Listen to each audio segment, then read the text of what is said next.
Because ನೀವು legendary ಒಂದೇನೋ ಬರೀ ಡಬಲ್ ಮೀನಿಂಗ್ ಹೇಳೋದು, ಹರಕ್ ಬಟ್ಟೆಯಿಂದ ಹಿಡಿದು ಪ್ರತಿಯೊಂದು ಪೇಪರ್ ಸುತ್ತಕೊಂಡು ಮಾಡಿದ್ದೀನಿ. ಅಫ್ಕೋರ್ಸ್ TRP ಏನೋ ಬರುತ್ತೆ ತಗೊಂಡು ಇವಾಗ ಬಿಗ್ ಬಾಸ್ನವ್ರಿಗೆ ಕೊಟ್ಬಿಡ್ತಾರೆ. ಸರ್, ಇವಾಗ ಗಿಚ್ಚಿಗಿಲಿಗಿಲಿ ಸೀಸನ್ 3 ಸ್ಟಾರ್ಟ್ ಆಗ್ತಾ ಇದೆ. ಅಫ್ಕೋರ್ಸ್ ಫಸ್ಟ್ ಸೀಸನ್ ಮತ್ತು ಸೆಕೆಂಡ್ ಸೀಸನ್ ಅಷ್ಟು ಹೊಟ್ಟೆ ಹುಣ್ಣಾಗುವಷ್ಟು ನಗಿಸ್ತಾ ಇದ್ರು ಕಂಟೆಸ್ಟೆಂಟ್ಗಳು. ಇವಾಗ ಮತ್ತೆ 10 ಕಂಟೆಸ್ಟೆಂಟ್ಗಳು ಆ್ಯಡ್ ಆಗಿದ್ದಾರೆ. ಅವರು ನಾನ್ ಡ್ರಾಮಾ ಅಂದರೆ ಅವರಿಗೆಲ್ಲ ಕಾಮಿಡಿ ಎಲ್ಲ ಮಾಡೋಕ್ಕೆ ಬರಲ್ಲ, ಹೊಸಬ್ರು ಅಂತ ಹೇಳಿದರು. ಇದ್ರ ಬಗ್ಗೆ ಏನು ಹೇಳ್ತೀರಿ ಸರ್? ಹೊಸಬ್ರನ್ನ ತಗೊಂಡಿದ್ದಾರೆ, ಆ್ಯಡ್ ಆನ್ ಮಾಡಿದ್ದಾರೆ. ಇಲ್ಲ, ಇದು ಸೀಸನ್ 2 ಐತಲ್ಲ, ಸೀಸನ್ 1 ಆಗ್ಬೋದು, 2 ಆಗ್ಬೋದು. ಈಗ ಏನು ಗೊತ್ತಿಲ್ಲದೆ ಇರೋರು ಅಂದರೆ ನಾವು ಕೂಡ ನಮ್ಮ ಟ್ಯಾಲೆಂಟ್ನ ತೋರಿಸ್ಬೋದು. ಅಂದರೆ ಗೊತ್ತಿಲ್ಲ ಅಂದರೆ ಯಾವುದು ಗೊತ್ತಿಲ್ಲದಿರೋನ್ನ ವೇದಿಕೆ ಕರ್ಕೊಂಬರೋಕ್ಕಾಗಲ್ಲ, ಅದು ಕಷ್ಟ ಆಗುತ್ತೆ. ಈಗ ನಾವೆಲ್ಲ ಇದ್ದಾಗ ಏನಾರು ಒಂದು ಸ್ವಲ್ಪ ಅವ್ರತ್ತಿಲ್ಲ ಟ್ಯಾಲೆಂಟ್ ಇರ್ಬೋದು.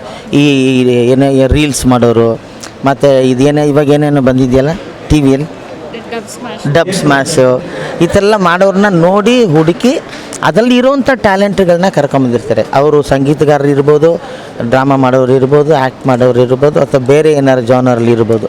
ಅಂಥ ಒಂದು ಟ್ಯಾಲೆಂಟ್ಗಳನ್ನ ಕರ್ಕೊಂಬಂದು ಅವರಿಗೆ ಒಂದು ವೇದಿಕೆ ಕೊಟ್ಟು ಅವ್ರನ್ನ ಸ್ವಲ್ಪ ಬೆಳೆಸುವಂಥ ಕಾರ್ಯಕ್ರಮ. ಸರ್, ಇವಾಗ ನಾವು ಎಷ್ಟೇ ದೊಡ್ಡವರಾದರೂ ಕೂಡ ಸಣ್ಣ ಮಕ್ಕಳಿಂದ ಹಿಡಿದು ಕೂಡ ಕಲಿಯೋದಕ್ಕೆ ಏನು ಸಿಗುತ್ತೆ ಅನ್ನುವಂಥ ಮಾತಿದೆ, ನಾವು ನೋಡ್ಕೊಂಡು ಬಂದಿದ್ದೀವಿ. ನೀವೀಗ ಸ್ಕಿಟ್ ನೋಡ್ತಾ ಇರ್ತೀರಿ ಸರ್. ಅಫ್ಕೋರ್ಸ್ ನೀವು ಲೆಜೆಂಡರಿ ನಗಿಸೋದ್ರಲ್ಲಿ, ಕಾಮಿಡಿಯನ್ ಮಾಡೋದ್ರಲ್ಲೂ ಕೂಡ.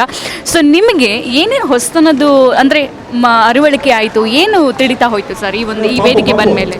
ಇಲ್ಲ, ಫಸ್ಟು ಸೀಸನ್ 1ನಲ್ಲಿ ಬರೀ ಕಾಮಿಡಿ ಆ ಥರದ್ದೇ ನಡೀತಾ ಇತ್ತು. ಸೀಸನ್ 1ನಲ್ಲಿ ನಾನು ಇರಲಿಲ್ಲ, ಫಸ್ಟ್ ಹಾಫಲ್ಲಿ ಬಂದು ಸೇರಿಕೊಂಡೆ. ಆವಾಗ ನಾನು ಒಂದು ಸ್ವಲ್ಪ ಹೇಳಿದೆ, ಇದು ಬರೀ ಕಾಮಿಡಿ ಅಥವಾ ಇನ್ನೊಂದೇನೋ ಬರೀ ಡಬಲ್ ಮೀನಿಂಗ್ ಹೇಳೋದು, ಬರೀ ಅಷ್ಟೇ ಆಗ್ಬಿಟ್ಟಾಗ ಏನಾಗುತ್ತೆ, ಒಂದು ವರ್ಗದ ಜನ ಅದಕ್ಕೆ ಸ್ಟಿಕ್ ಆಗ್ತಾರೆ. ಅದರಿಂದ ಎಲ್ರಿಗೂ ರೀಚ್ ಆಗಬೇಕು ಅಂದಾಗ ಇದರಲ್ಲಿ ಎಮೋಷನ್ನು ಇರಬೇಕು, ಮತ್ತು ಬೇರೆ ಬೇರೆ ಕಥೆಗಳನ್ನ ಹೇಳುವಂಥ, ಸಮಾಜಕ್ಕೆ ಬೇಕಾಗಿರುವಂಥ ತಿಳುವಳಿಕೆ ಹೇಳುವಂಥದ್ದು ಕೂಡ ನಾವು ಸ್ಕಿಟ್ಗಳನ್ನ ಮಾಡಬೇಕು ಅಂತ ನಾನು ಕೂಡ ನಮ್ಮ ಡೈರೆಕ್ಷನ್ ಟೀಮ್ ಹೇಳಿದ ಮೇಲೆ ಇದನ್ನೆಲ್ಲ ಮಾಡಿ, ಅವರಲ್ಲಿರೋ ಮೇಯ್ನಾಗಿ ಒಬ್ಬ ಮನುಷ್ಯನಲ್ಲಿ ಅವನದೇ ಆದ ಏನೋ ಒಂದು ಟ್ಯಾಲೆಂಟ್ ಇರುತ್ತೆ, ಅವರ ಫ್ಯಾಮ್ಲಿಯಲ್ಲಿ ಏನೋ ಒಂದು ಇರುತ್ತೆ, ಅವನ ಒಳಗೆ ಏನೋ ಒಬ್ಬ ಕಲಾವಿದ ಇದ್ದೇ ಇರ್ತಾನೆ. ಇವಾಗ ತೊಗೊಳ್ಳಿ, ಸ್ಕೂಲ್ಗೆ ಹೋಗೋಕ್ಕೆ ಮುಂಚೆ ನಮಗೇನಾದ್ರು ಗೊತ್ತಿರುತ್ತಾ? ಇಲ್ಲ.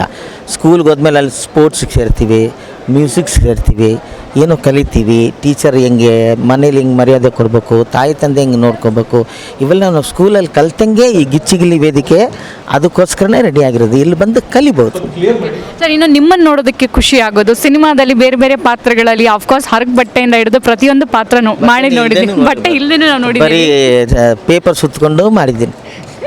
ಈಗ ನಿಮ್ಮನ್ನು ನೋಡೋದಕ್ಕೆ ಖುಷಿ ಆಗುತ್ತೆ, ಒಳ್ಳೆ ಮದುಮಗನ ಥರ ರೆಡಿಯಾಗಿ ಕೂತ್ಕೊಳ್ತೀರಿ. ನಿಮ್ಮ ಕಾಸ್ಟ್ಯೂಮ್, ನೀವು ರೆಡಿ ಆಗೋದ್ರ ಬಗ್ಗೆ ಏನು? ಇದು ಜನಕ್ಕೆ ಇವಾಗ ನಾವು ಸಿನಿಮಾದಲ್ಲಿ ಬೇರೆ ಬೇರೆ ಪಾತ್ರಗಳನ್ನ ಮಾಡ್ತಾ ಇರ್ತೀವಿ. ಇವತ್ತು ಓಪನಿಂಗ್ ಡೇ ಅಲ್ವಾ, ಅದಕ್ಕೋಸ್ಕರ ಈ ಕಾಸ್ಟ್ಯೂಮ್. ಯಾವಾಗಲೂ ಈ ಪ್ರತಿ ವಾರನೂ ನೀವು ಇಷ್ಟೇ ಚೆನ್ನಾಗಿ ರೆಡಿ ಇಲ್ಲ, ನನ್ನ ಇದೇ ಥರ ನೋಡಬೇಕು ಅಂತ ನಮ್ಮ ಚಾನೆಲ್ ಕೂಡ ನನ್ನ ಒಂದು ಸ್ಥಾನ ಕೊಟ್ಟು ಕೂರಿಸಿದಾರಲ್ಲ, ಇದನ್ನೆಲ್ಲ ರೆಡಿ ಮಾಡೋದು ಮುಖ್ಯವಾಗಿ ನಮಗೆ ಇಲ್ಲಿ ಕೊಡ್ತಾರೆ. ಇದೇ ಥರ ಕಾಸ್ಟ್ಯೂಮ್ ಕಲರಿಂಗ್ ಎಲ್ಲ ಕೊಡ್ತಾರೆ. ಈ ಕಾಸ್ಟ್ಯೂಮನ್ನು ರೆಡಿ ಮಾಡೋದು ನನ್ನ ಜೊತೆ ಬೆಳೀತಾ ಇರೋಂಥ ನಮ್ಮ ಡಿಸೈನರ್ ಕಾವೇರಿ ಅಂತ, ಅವಳು ಅದನ್ನ ನೋಡಿ ಮ್ಯಾಚ್ ಮಾಡಿ ಕ್ಲೀನಾಗಿ ಇದನ್ನು ಮಾಡಿಕೊಡ್ತಾರೆ. ಸೊ ನಿಮಗೆ ಅದೇ ನನಗೆ ಗ್ರ್ಯಾಂಡಾಗಿ ಕಾಣಿಸ್ತಾ ಇದೆ.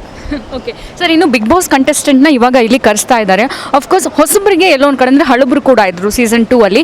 ಬಿಗ್ ಬಾಸ್ ಕಂಟೆಸ್ಟೆಂಟನ್ನು ಇವಾಗ ಇಲ್ಲಿ ತೊಗೊಂಡು ಆ್ಯಡ್ ಆನ್ ಮಾಡಿ ಮಿಕ್ಸ್ ಮಾಡ್ತಾ ಇರೋದ್ರಿಂದ ಅಫ್ಕೋರ್ಸ್ TRP ಏನೋ ಬರುತ್ತೆ, ಬಟ್ ಎಲ್ಲೋ ಒಂದು ಕಡೆ ಅವ್ರಿಗೆ ಒಂದು ಸ್ವಲ್ಪ ಅವಕಾಶ ಕಡಿಮೆ ಆಗುತ್ತೆ ಅಂತ ಅನ್ಸಲ್ವಾ?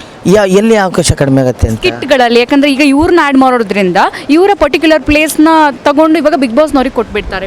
ಇಲ್ಲ, ಅದು ಎಲ್ರಿಗೂ ಈಕ್ವಲ್ ಆಗಿ ಇರುತ್ತೆ. ಆ ಥರ ಸಂದರ್ಭ ಬಂದಾಗ ನಮ್ಮ ಮಾತುಗಳು ಇರ್ತದೆ ಇಲ್ಲಿ ಜೊತೆಲಿ.